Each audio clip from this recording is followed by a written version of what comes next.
Let's get into talking about your inner critic. Your inner critic is there bashing you and filling you up with all these insults and telling you, no, you can't. It doesn't believe in you. And that inner critic is pulling you down. It is not helpful to be carrying around this inner critic that is constantly negative and pulling you down. So let's get into ways that you can actually go against and counter your inner critic and get control.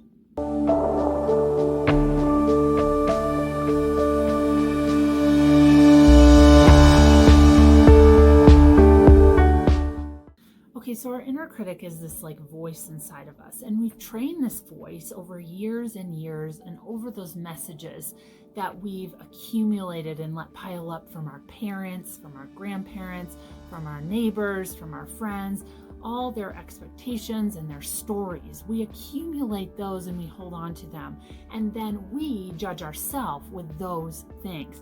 But if we think about it, they're not even ours. They're not even our things. We've created them from the stories that we've been told, and we've created a sense of right and wrong and expectations from these things that we've been told and that we've seen. So let's get in touch with what is actually ours and what we can actually let go of. We're going to do that by actually getting in touch with our inner critic and our inner self and understanding what is true, what do we actually believe, and what do we actually want, versus what we're being told to want and what we're being told we should do. So our inner critic, it's always blaming us for the things that we didn't do right, and it's always creating these random rules that we just seem to not meet.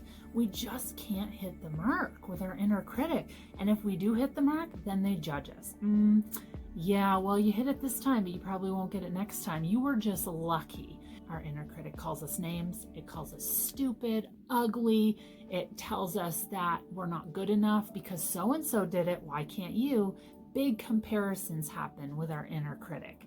As this is all happening, we're sinking lower and lower and lower as a person. We don't believe in ourselves, right? Our self-esteem is plummeting when our inner critic has control. So what do you think this is doing to our eating?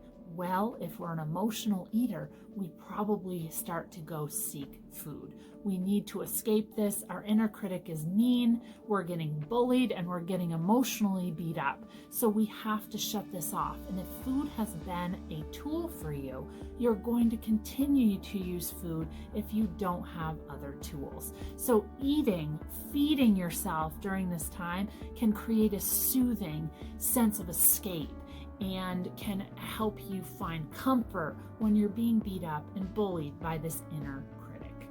Our inner critic sets up impossible standards, and it keeps moving the bar. Every time we think we're gonna really nail it this time, our inner critic just moved the bar 10 steps ahead. So we can't actually meet the standard. We can't actually get there.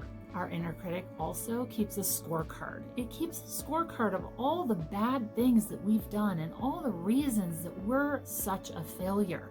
We pull out that scorecard and beat ourselves up with that scorecard as actual proof that we can't do something.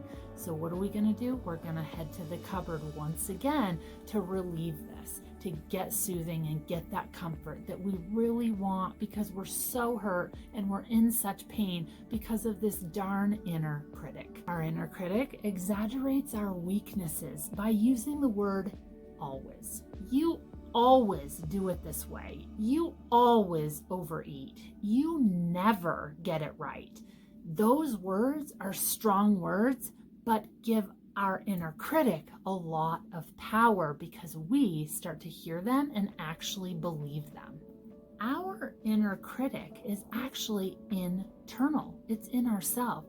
We want to pull that out and we want to make it external. When things are external, we can have more control. So what do I mean by this? Let's jump into it. How are these internal messages actually affecting you? I want you to dive deep into these messages and look back over your lifetime.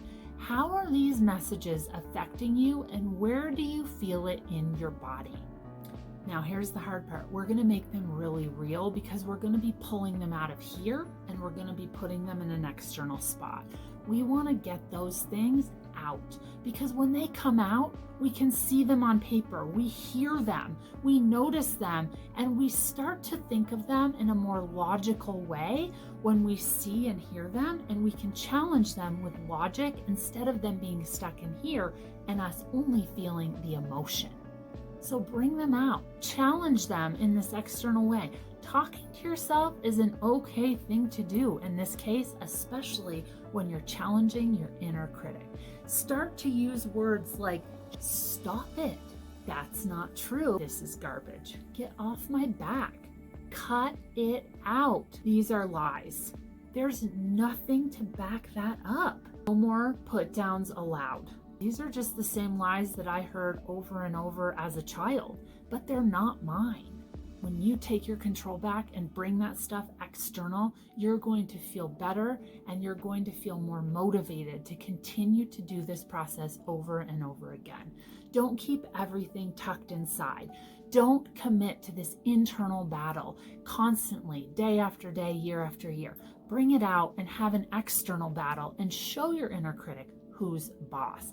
This will not only help you with your self-esteem, but it will also help you feel more control and confidence, so you then have to soothe less. You don't lean on food to do this for you. You're doing the work with actual tools and skills instead of leaning on food to give you that escape and do the work for you.